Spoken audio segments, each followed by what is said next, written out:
right there, Philip. Oh yeah. Now we're talking to falls naturalist and expert Eric Neidlinger at the bottom end of the falls. Any more comments for us? I don't know, but I tell you, something just stung me here. I'm trying to dig the stinger out. I'm feeling kind of strange.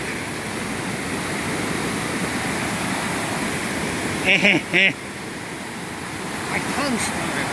Oh boy, tongue swelling. What we'll do, Yeah, there's a millstone right there. all the way back to the road and going up to the stop sign and getting on the roadway there, which we can do.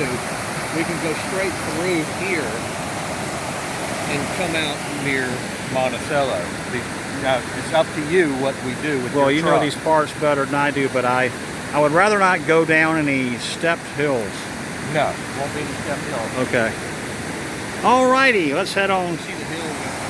Yeah, those are the hills.